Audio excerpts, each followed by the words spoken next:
Hey guys, Matt here bringing you a video about cards in Magic the Gathering which have spiked in price or increased in price due to being linked with influencers in the Magic the Gathering community. Now I'm not saying this is a bad thing, but the list shows what influence over the market some people can have, whether it is an intentional or unintentional action. If you like these kinds of videos or have a suggestion about a future topic, then please subscribe and leave a comment below. So this is a list of cards that when featured or mentioned by a YouTuber they experience a price spike or rise. The data is collected by MTG Goldfish, and these are just the ones I found. There are probably plenty more, so if you know any others, please let me know. First off, we have a card that made me aware of this phenomenon, Legion Loyalist.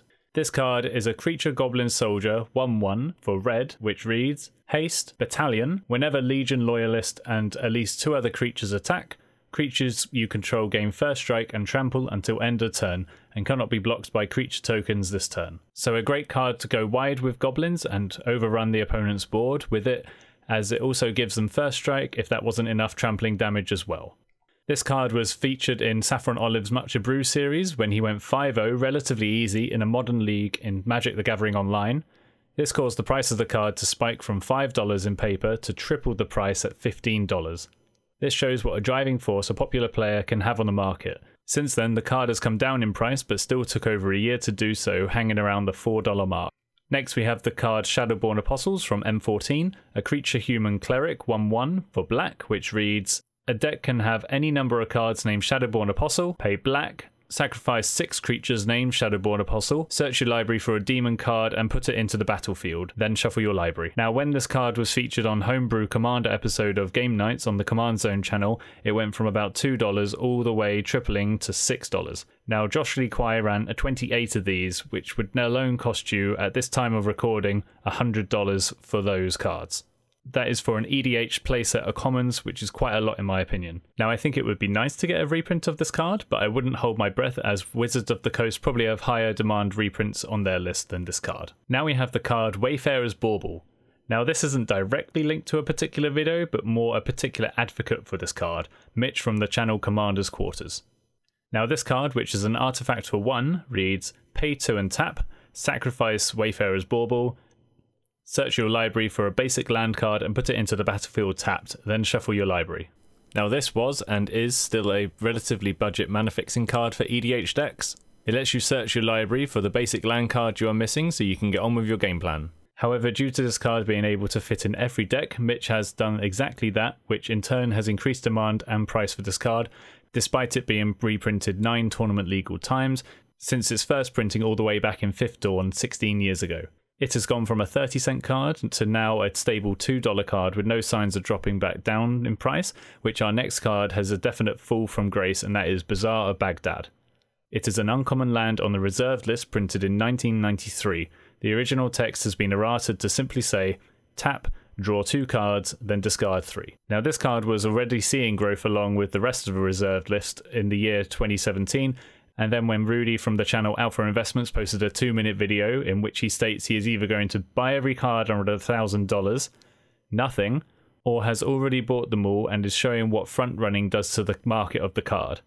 Now in a video later he reveals he has already bought his position into the card and causes this price to spike dramatically from $800 to $2,500 a card overnight. Now front running in relation to stock market is listed as the practice by market makers of dealing on advance information provided by their brokers and investment analysts before the client has been given the information.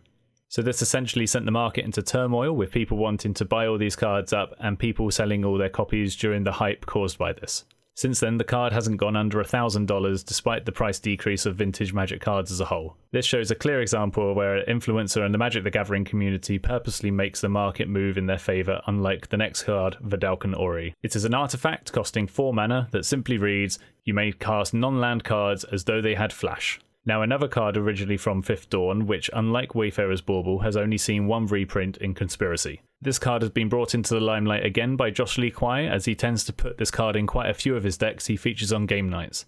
Game Nights has been going since November 2016 and featured many brews alongside pre-constructed products, now not necessarily counted as a good card, strictly looking at it from a competitive EDH standpoint, but it still gives you the option of answering cards your opponents will play at instant speed. Since the start of game nights, it was sitting at about $5 a card, but now we can see what lack of reprints do, and it is now sitting at $31 a card. That is a 600% price increase, which is mainly attributed to it featuring in their videos so often. Now, if any of these cards deserve a reprint, my vote would be on this card, as it would probably fit into a pre-constructed Commander product, or maybe even a Secret Lair product with the amount of the Wizards of the Coast are producing. Now, for my honourable mentions, I thought I would include the deck Mono Blue Brains by Saffron Olive again. Now, this deck used cards such as Brain in a Jar and Engulf the Shore, as well as others from Standard at the time. This is the full deck list, which managed to increase the volume of the cards being sold that they came up in the TCG Player Weekly's Winners Top 10 Cards Sold article for the period of April 25th to 28th, 2016, all purely down to one gameplay video and deck tech.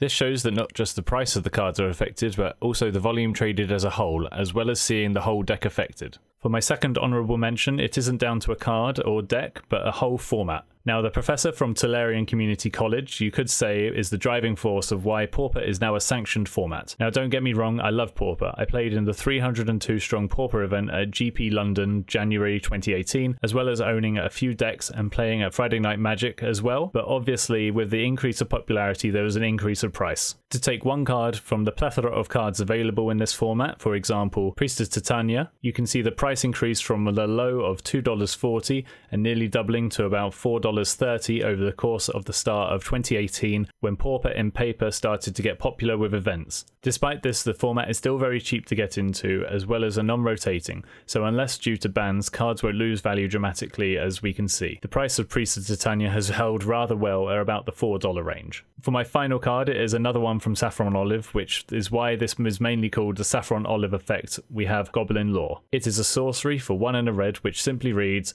draw 4 cards, then discard 3 cards at random. I think one Reddit user summed it up well as, that awkward moment when your budget Magic series is so successful that you inherently can't publish a budget deck because of the price of the cards will spike as soon as you do. Goblin Law is a prime example of this, whereas originally for the longest time it was a 30-cent card, but then after featuring in a budget Magic episode went all the way up and peaking at $40 a card for an uncommon. An increase of 13,233%, which wins out on the list for price spikes.